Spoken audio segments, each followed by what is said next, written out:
Welcome to USMLE SARTI. We are committed to empowering IMGs. We're excited to guide you on your match journey. Don't forget to click subscribe and turn on notifications so you can get notified whenever we add new content. Also, follow us on Instagram and Twitter for the latest tips and tricks regarding everything USMLE. Now, let's dive into it. Have to make yourself understand that score is just one component of your application. I think telling yourself that again and again throughout the math season and eventually, till you start believing it, adjust your expectations because, of course, a 220 is not a 250. Major challenge that I faced is getting over my step 2 score.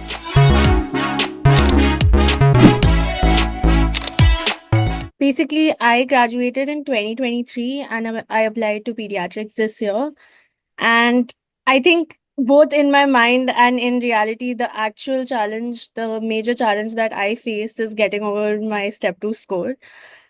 Because I got a 225 in step 2. And I remember like the day I saw my score report, I was quite devastated because that was not what I was expecting. And I was very upset, and I hadn't even done my rotations back then. So I was not sure if, it was a good idea to continue and to invest so much into the process when I was just, I had just done the steps at that point.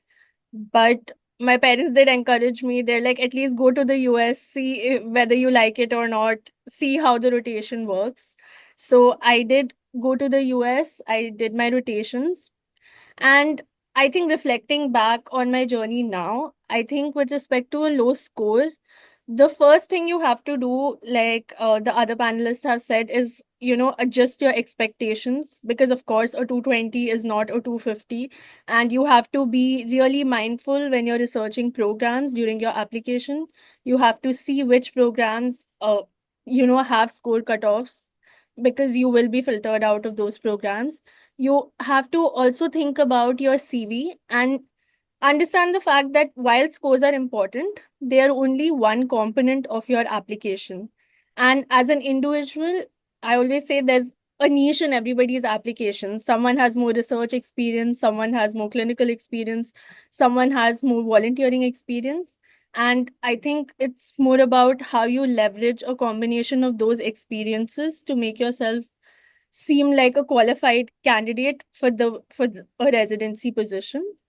And I also believe that because I was a recent graduate, I think I also, once I came back from the US and once I was done with my application, I did work as a junior doctor in an NICU setup near my home for like 3 months. And I did put that as well on my ERAS application. And I was asked about that in interviews.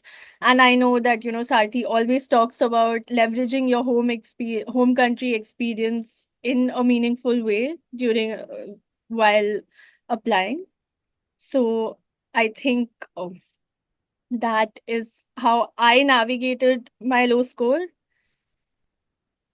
So, talk a bit about, looks like you were able to get over this low score kind of mentally, this challenge of low score. So, give some tips to other applicants who may have low scores, but mentally they are fighting this battle. So, what all did you do to convince yourself that yes, you have it in you to match? And, like you said, score is just one criteria, it's not everything.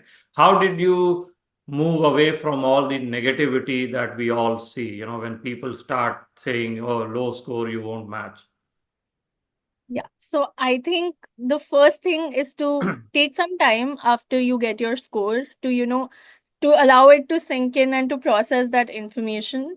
And also, to regain that belief in yourself. Like I said, you have to make yourself understand that score is just one component of your application, and you are much more, capable than that one exam. Maybe it was not your day. It's it was just one day, it's just one exam. And you have to accept the fact that you have a lot more when it comes to your application, you have a lot more that you can do. You can do more clinical rotations, you can gain clinical experience in your home country, you can volunteer. There's a lot that you can do to make yourself a, a well-rounded applicant. It is not just the score that makes someone a well-rounded applicant. I think telling yourself that again and again throughout the math season, and eventually, till you start believing it, is how you cope mentally, I think, with the stress of a low score. Yeah.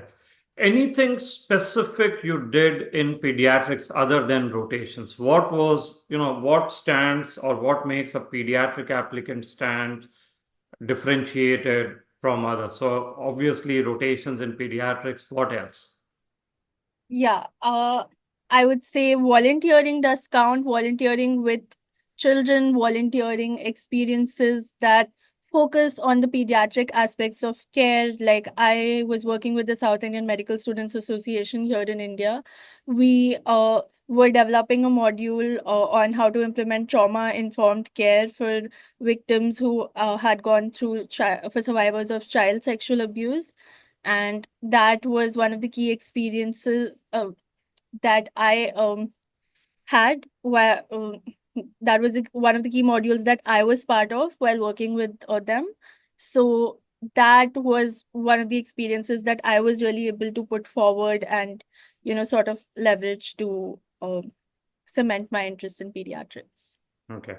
Well, thank you. Thank you very much, Chetna. I appreciate your time. Again, congratulations on a wonderful match, and thank you for giving back to the students. Thank you. Thank you so Thank you. much. Thank you so much for watching. We hope that video provided valuable insights for your journey. Don't forget to subscribe to our YouTube channel and follow us on Instagram and Twitter. And check out our website for details on how we can guide you to a successful match.